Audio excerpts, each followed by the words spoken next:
오늘 읽은 창세기 18장 말씀에는 두 가지 중요한 사건이 기록되어 있습니다.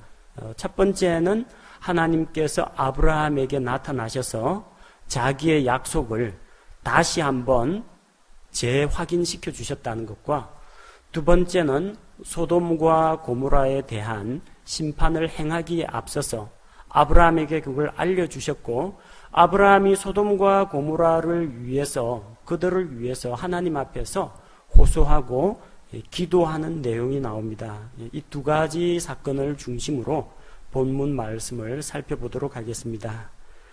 자, 창세기 17장에서 하나님께서 아브라함에게 할례의 언약을 주셨습니다. 자, 그런데 18장에서 하나님께서 또다시 아브라함에게 나타나셨습니다.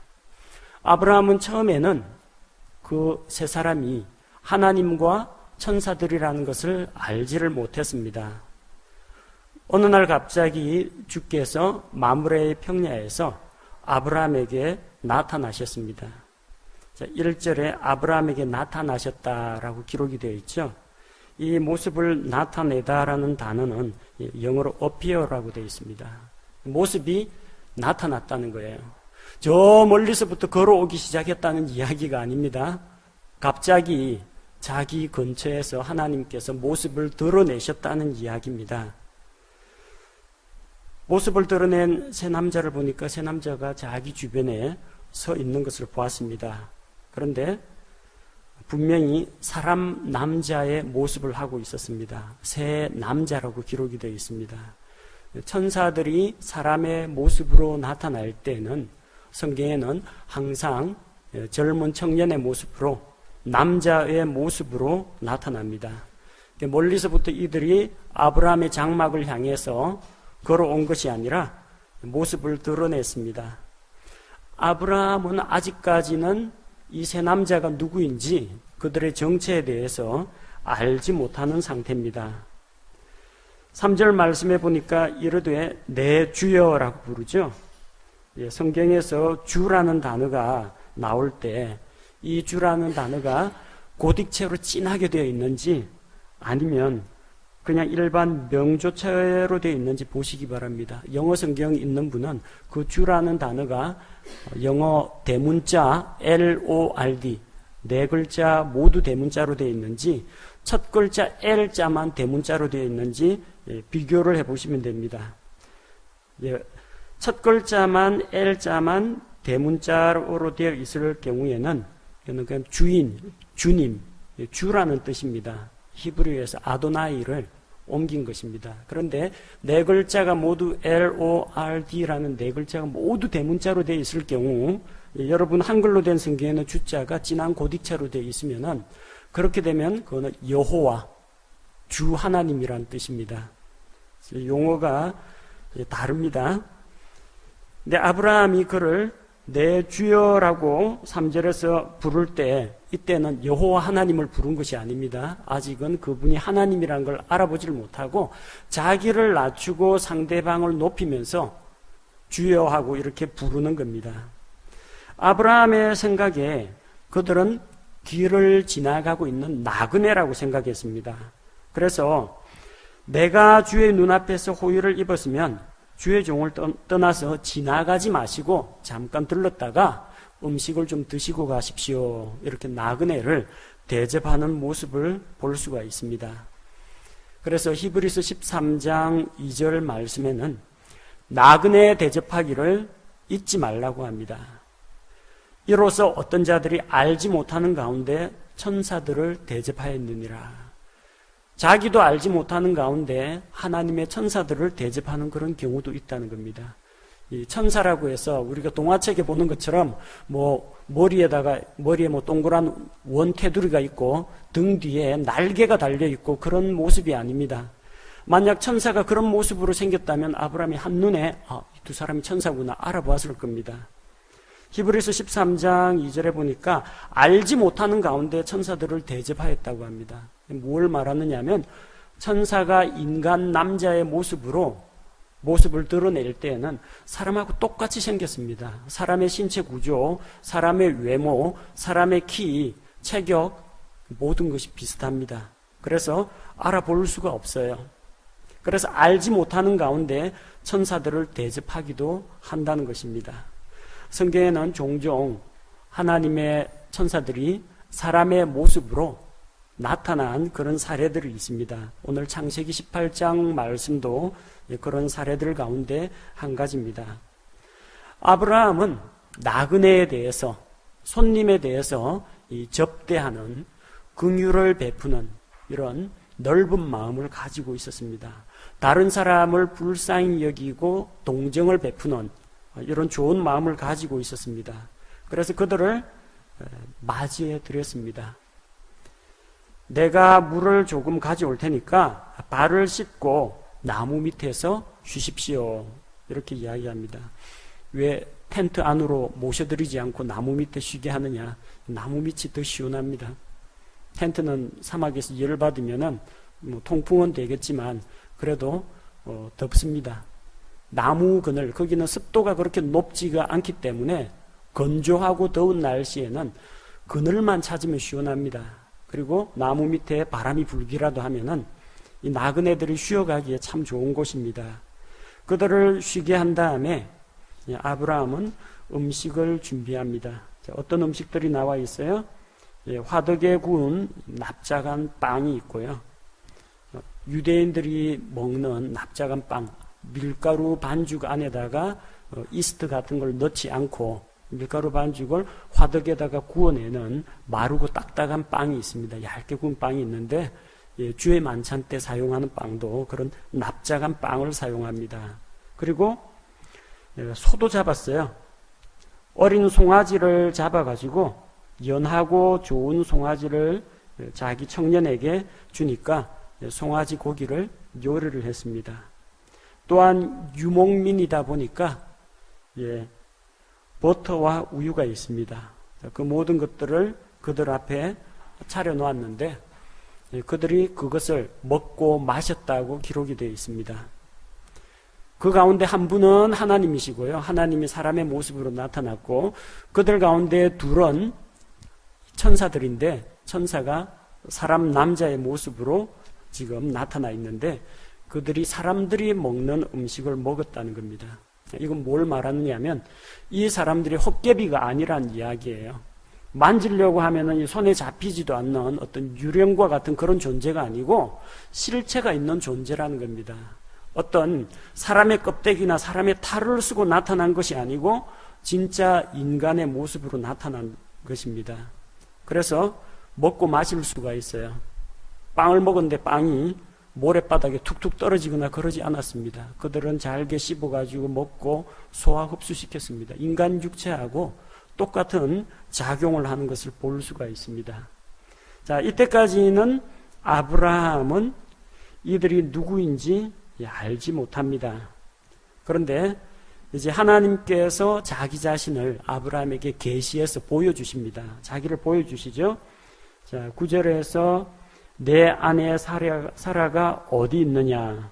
그가 이르되 장막에 있다고 이야기합니다. 지금 아브라함은 손님들 접대하기 위해서 시원한 나무 그늘 밑에 있고요. 나무 그늘에서 가까운 곳에 지금 장막 텐트를 쳐놓은 곳입니다. 그래서 사라는 장막에 있는데 아브라함이 이 손님들을 만나서 사라에 대해서 안부를 물어봅니다. 사라가 어디 있느냐 물어보면서 10절에 보니까 그분께서 이르시되 생명의 때를 따라 내가 확실히 내게 돌아오리니 보라 내 아내 사라에게 한 아들이 있으리라 이렇게 말씀하십니다. 이쯤 되면은 아브라함이 이분이 누구인지 알 수가 있습니다. 생명의 때를 따라 내가 내게 돌아오겠다. 킹 제임스 성경에만 나오는 표현입니다. 다른 일반 성경에 보면 내년 이맘때에 혹은 기한이 이럴 때 내년 봄에 이런 식으로 번역을 해놨습니다. 근데 원래 히브리어 원문을 그대로 옮기자면 직역을 하자면 생명의 때를 따라 이렇게 번역이 되어 있습니다. 이 생명의 때를 따라라는 이 단어는 성경에 딱 4번밖에 안 나옵니다. 한 번은 창세기 18장 10절에서 나오고 14절에서 나옵니다. 생명의 때를 따라 돌아오겠다. 그리고 정한 기한에 돌아올 테니까 아이가 있을 것이다. 열왕기하 4장에도 똑같은 내용이 나옵니다. 열왕기하 4장 16절 17절에도 아이를 낳지 못하는 수냄 여자가 있었습니다. 그런데 하나님의 대언자 엘리사가 그에게 이야기합니다.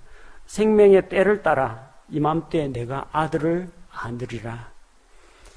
두 번 등장하면서 이 생명의 때를 따라 아이를 주시겠다는 이 말씀은 주시겠다는 약속과 약속의 성취가 서로 짝을 맞추어서 나오게 됩니다. 자, 그래서 생명의 때가 그럼 도대체 언제냐? 하나님께서 그 가정에 찾아오셔서 그 가정에 생명을 주시는 때가 생명의 때라는 겁니다. 아이는 어떻게 생기느냐? 그럼 아버지하고 어머니 사이에서 뭐 생물학적으로 아이가 생기는 것이 아니라 생명을 주시는 분은 하나님이시라는 겁니다. 그래서 생명의 때라는 것은 생명의 근원이신 하나님께서 그 가정에 생명을 주시는, 새 생명을 주시는 바로 그때가 생명의 때가 됩니다. 자, 이 내용을 아브라함과 손님들이 이야기하는 것을 사라가 장막 문 뒤에서 다 들었습니다. 이 벽이 아니고요, 텐트입니다. 텐트가 상당히 큰 대형 텐트인데 중간중간에 칸막이가 되어 있어요. 그래서 손님 접대하는 곳도 있고 침실도 있고 아내의 방도 있고 칸이 나눠져 있어요. 이쪽 텐트 끝에서 이야기해도 저쪽 텐트 끝에서 다 들립니다. 텐트 안에서 이야기하는 거 밖에서 들리고요, 밖에서 이야기하는 것도 안에서 들립니다. 이게 방음 장치가 잘 안 되어 있어요. 그리고 텐트라면은 낮에는 이 더위, 열을 발산하기 위해서 텐트 바깥쪽 창을 열어둡니다. 그러니까 나무 근처에 있는 이 아브라함의 장막에서는 다 들을 수가 있습니다. 그래서 하나님께서 아브라함에게 하신 말씀, 생명의 때를 따라 내 아내 사라에게 아이가 있을 것이다. 자, 이 이야기를 다 들었습니다. 근데 사실 인간적으로 볼 때는 이게 지금 불가능한 상황입니다. 아브라함 나이가 지금 99세예요. 할아버지. 사라의 나이가 아브라함하고 10살 차이니까 89입니다. 뭐 옛날 사람들은 좀 오래 살았다고 치더라도 가장 중요한 11절 말씀해 보니까 사라에게는 여인들의 관례에 따른 것이 멈추었더라. 성경이기 때문에 이거 노골적인 표현을 잘 안 씁니다. 좀 우회적인 방법으로 이야기하고 있죠. 여인들의 관례가 무엇이냐? 성숙한 여인들이 관례상 한 달에 한 번씩 겪는 그 일을 여인들의 관례라고 합니다. 말하자면 이제 사라에게 월경이 그쳤다는 겁니다. 곧 이제는 폐경이 됐기 때문에 배란이 일어나지 않는 거예요. 아브라함이 혹시 능력이 있을지라도 이 아내가 생리가 끊어졌다면은 임신할 가능성은 거의 없다고 봐야 됩니다. 자, 그런데 이런 불가능한 상황 가운데에서 이걸 가능하게 하시는 분이 하나님이시라는 겁니다. 사라는 아이를 주신다는 말씀을 들으면은 이 복된 말씀이니까 고맙죠. 감사하죠. 그러나 자기 자신의 연약한 모습을 돌아볼 때는 어떻습니까? 이게 참 말이 안 되는 이야기예요. 그래서 사라는 속으로 웃었습니다. 겉으로 소리를 내가지고 깔깔대며 웃었던 것이 아니고요, 속으로 웃었습니다. 좋아서 웃은 것이 아니고요, 하나님의 말씀이 하도 기가 막혀가지고 허탄한 듯 해가지고 웃었던 것입니다. 하나님에 대해서 비웃는 웃음은 아닙니다. 하나님 말씀대로 되면야 얼마나 좋겠습니까? 하지만 내 몸 건강 상태를 보니까 참 이게 말이 안 나옵니다. 그런 이야기예요. 그래서 대부분 이 구절을 가지고 많은 분들이 아브라함은 하나님의 말씀을 믿음으로 받아들였는데 사라는 웃었다. 그래서 사라를 좀 깎아내리는 경향이 있습니다. 그런데 우리 지난 시간에 이미 살펴봤죠?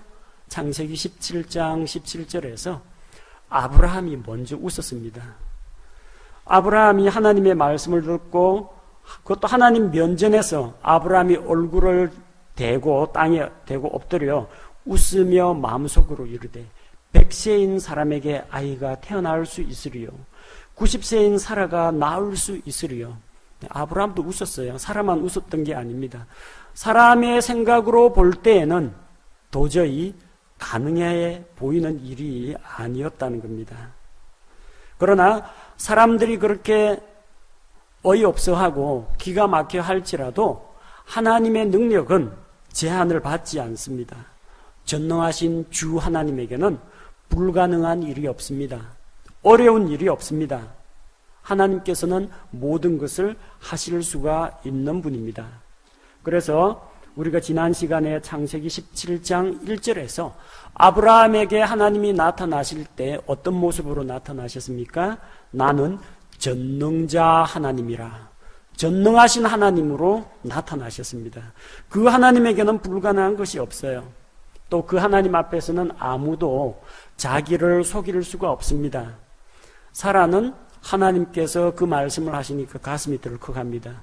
내가 웃었다는 것을 하나님이 들으셨을까봐. 하지만 소리는 내지 않았거든요. 마음속으로 웃었습니다. 그래서 자기가 웃었다는 사실을 부인합니다. 내가 웃지 않았습니다.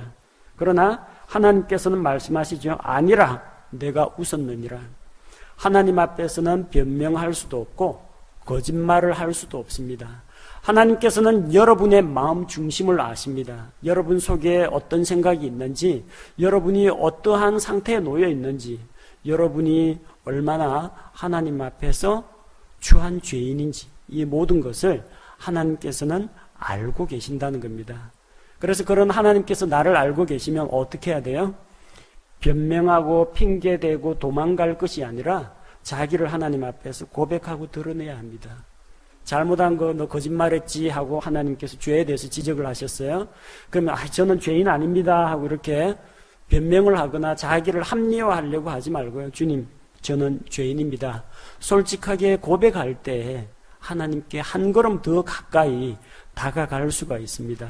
또 하나님께서 그렇게 자기 허물과 죄를 고백하고 나아오는 자들을 은혜를 베푸시고 받아주신다는 것을 우리가 기억해야 합니다. 자, 그 다음에 이제 아브라함의 기도가 나오죠. 소돔을 위한 아브라함의 기도가 나옵니다. 자, 그 남자들, 세 사람의 남자들 가운데서 이제 두 남자는 소돔을 바라보며 이제 길을 떠납니다. 아브라함은 그 남자들을 배웅을 하는데 17절에 보니까 주께서 아브라함에게 내가 행하는 그 일을 아브라함에게 숨기리요. 아브라함에게는 감추지 않겠다는 이야기입니다. 왜? 하나님께서는 아브라함에 대해서 나의 친구 아브라함이라고 불러주셨습니다. 자기 친구에게는 감추지 않고 알려주신다는 거예요. 또 하나님께서는 아브라함을 대언자라고 부르셨습니다. 아비멜렉 앞에서 하나님께서는 아브라함은 대언자다. 나의 대언자다. 그러니까 그가 너를 위해서 기도하면은 내 집안에 이런 문제들 해결이 될 것이다. 그렇게 알려줍니다. 하나님은 자기 대언자들에게는 자기의 뜻과 계획을 보여주십니다.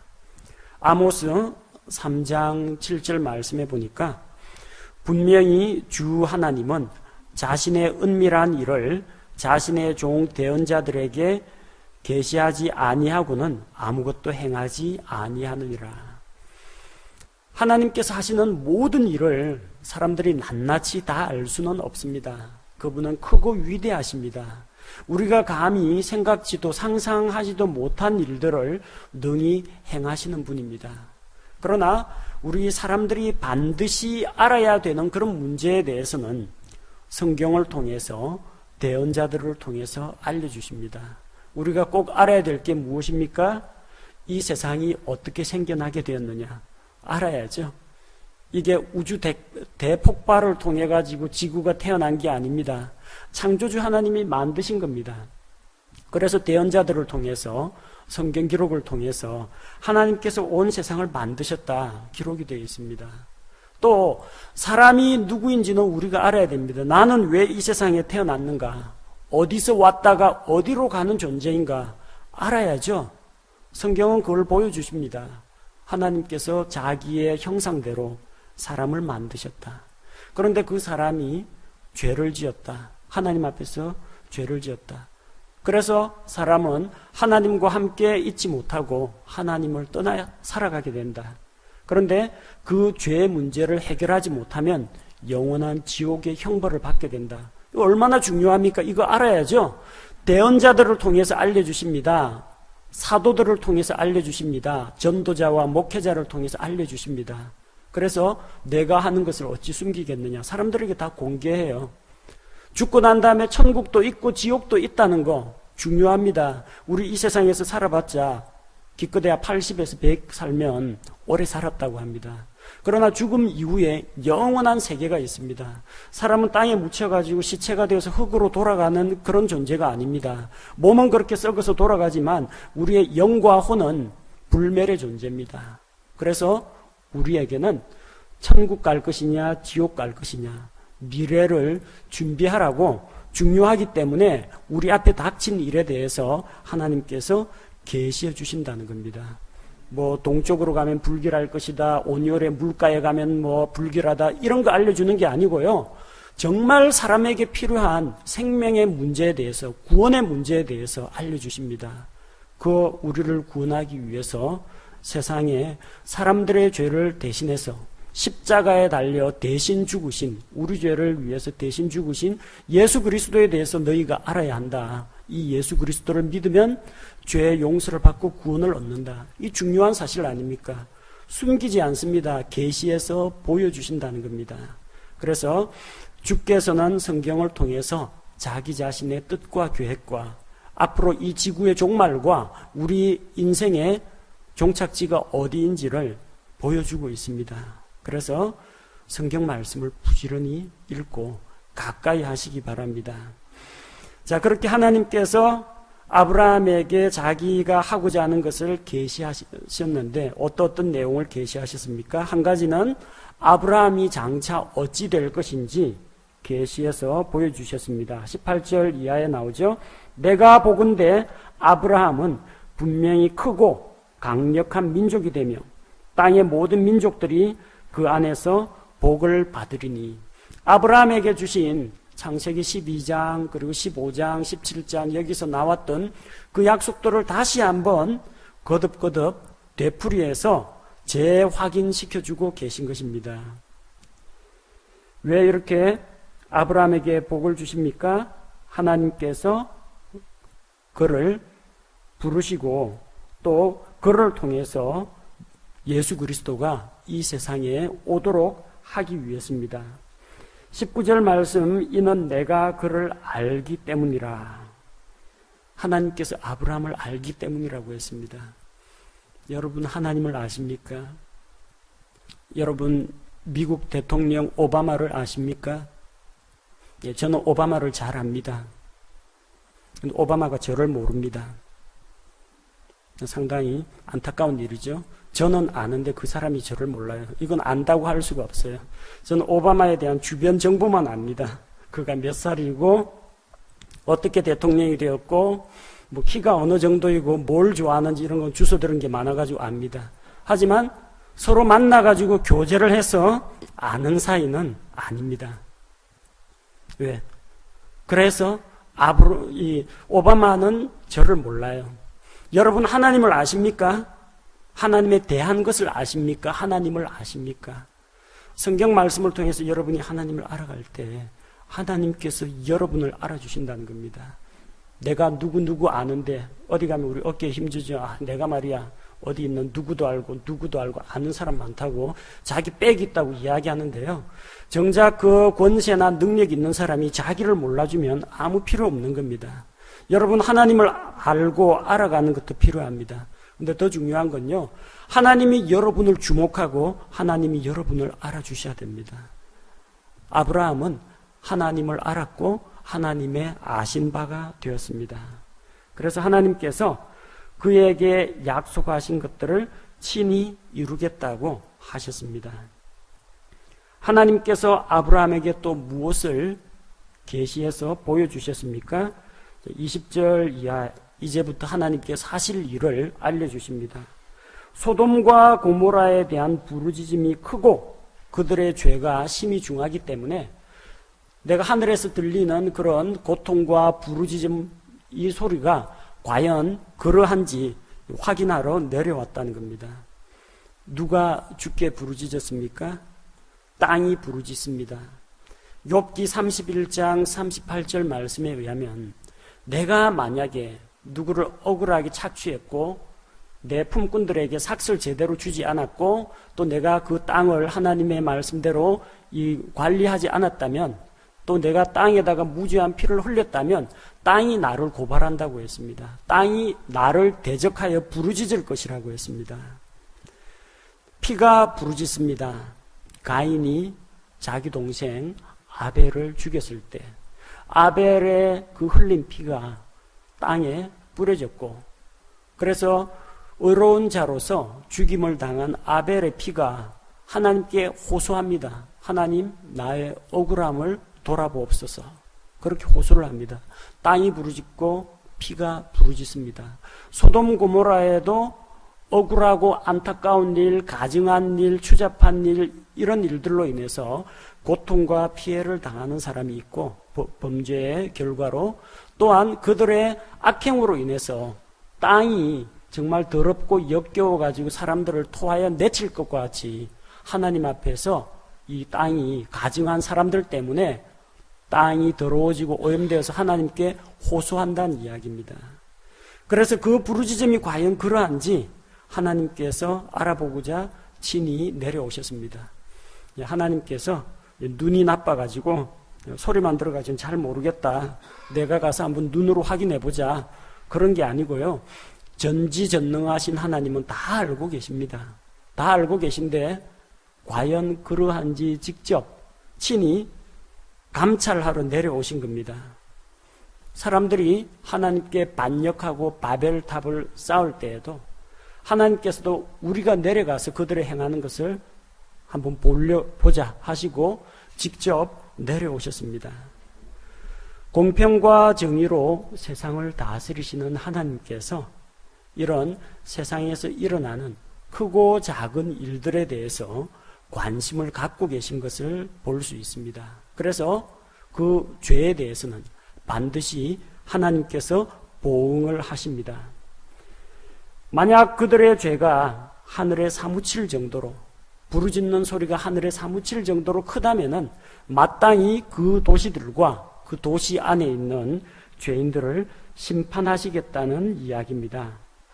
자, 이제 22절 말씀해 보니까 그 남자들, 이 두 남자들은 얼굴을 돌려서 소돔을 향해 떠났습니다. 그런데 아브라함은 여전히 주 앞에 서 있습니다. 이제 하나님과 아브라함 둘만 남았습니다. 이제 아브라함이 하나님 앞에 간구하기 시작합니다. 기도를 합니다.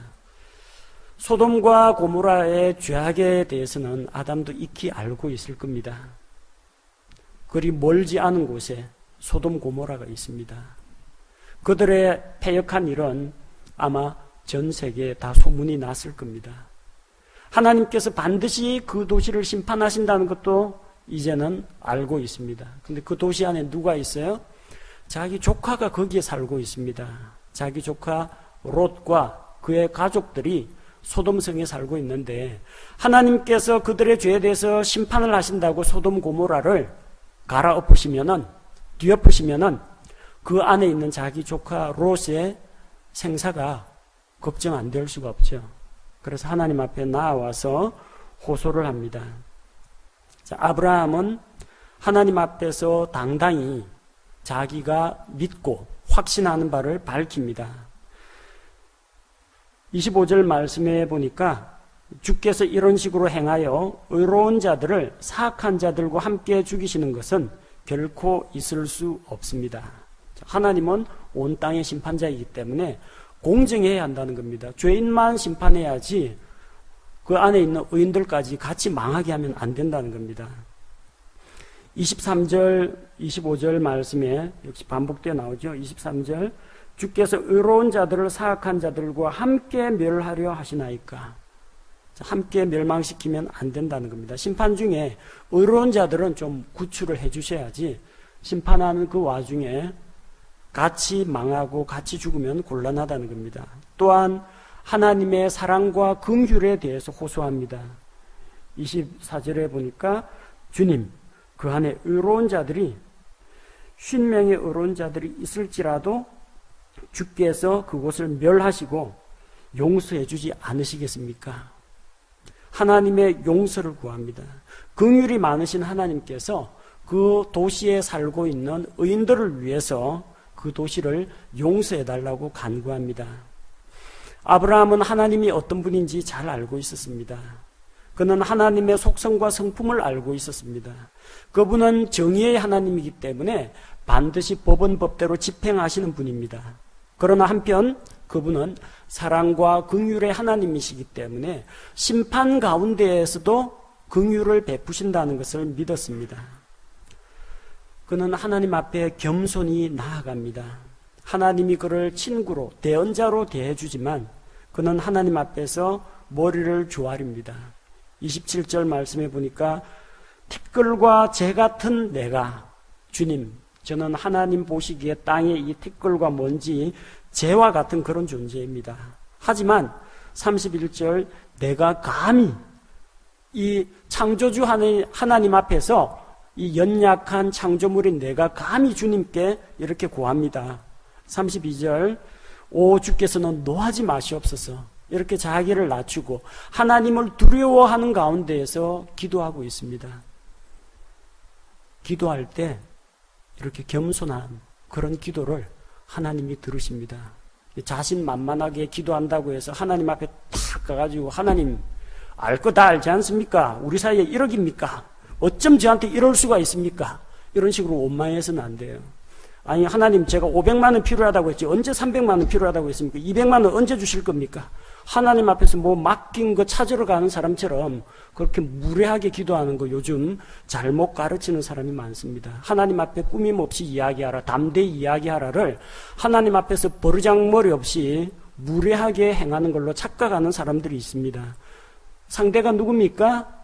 창조주 하나님이십니다. 그분이 주님이십니다. 그분 앞에서 겸손하게 우리 자신을 낮추고 기도하는 것이 필요합니다.